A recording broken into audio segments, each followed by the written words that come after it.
রুই মাছ 4 পিস নিয়ে নিয়েছি, ভালো করে ধুয়ে নুন হলুদ মাখিয়ে নিয়েছি। এবার কড়া গরম হয়ে গেছে, তেল দিয়ে দিলাম। তেলটা গরম হোক, তারপরে মাছগুলো ভেজে নেব।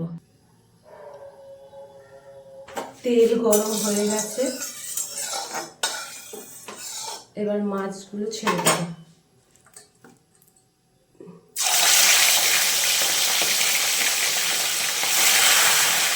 মাছগুলো লাল লাল করে ভেজে নেব।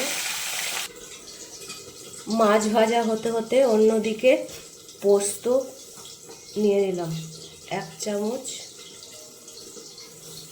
2 চামচ। এতে একটু পোস্তটা বেশি লাগবে, আমি রুই পোস্ত করছি। এই চামচের 3 চামচ পোস্ত দিলাম,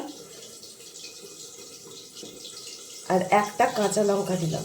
যে যার ঝাল অনুযায়ী লঙ্কাটা দেবে। আমি এটাকে পেস্ট করে নেব। মাছ ভাজা হয়ে গেছে, মাছ তুলে নেব।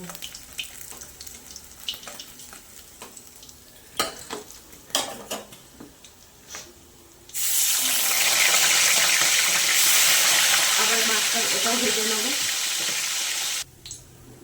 সব মাছ ভেজে তোলা হয়ে গেছে। এবার একটা মিডিয়াম সাইজের পেঁয়াজ কুচি করে নিয়েছি।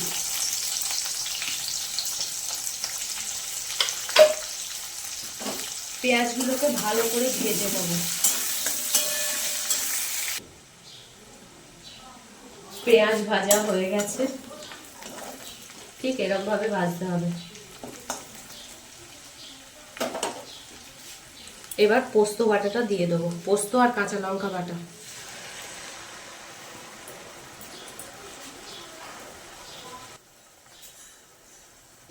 বাটি ধুয়ে জল দিয়ে দিলাম, মশলার জলটা। এবার একটু হলুদ দিলাম, কাশ্মীরি লঙ্কা গুঁড়ো দিলাম অল্প করে, ওই 1 চামচ মতো। এবার ভালো করে মশলাটাকে কষতে হবে।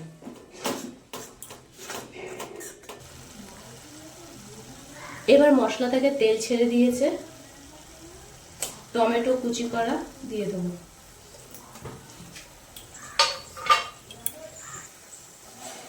এতে একটু নুন দিয়ে দেবো,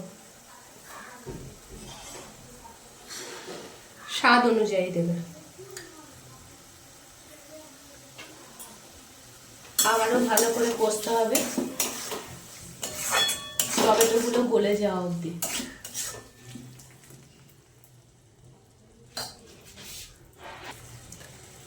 এই সময় 2টো কাঁচা লঙ্কা দিয়ে দিলাম।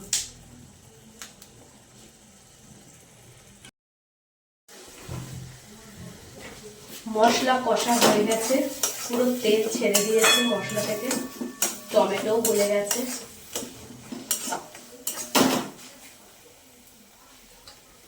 এবার জল দেব, খুব বেশি জল দেওয়া যাবে না, এটা গা মাখা মাখা হবে।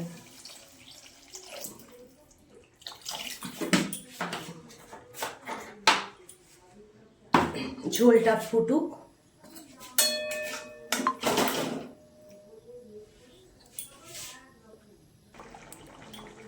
ঝোলটা ফুটে গেছে, এবার মাছগুলো ছেড়ে দেবো।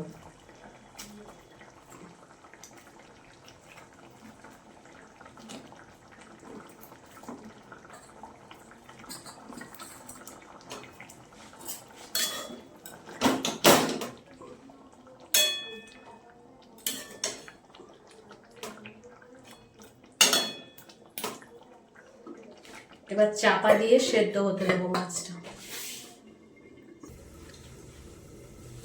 5 মিনিট চাপা দিয়ে ফুটতে দিয়েছিলাম।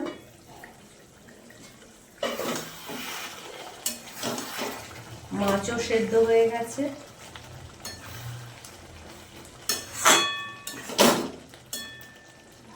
এরকম গা মাখা মাখা থাকবে, নামিয়ে নেবো, গ্যাসটা বন্ধ করে দেবো।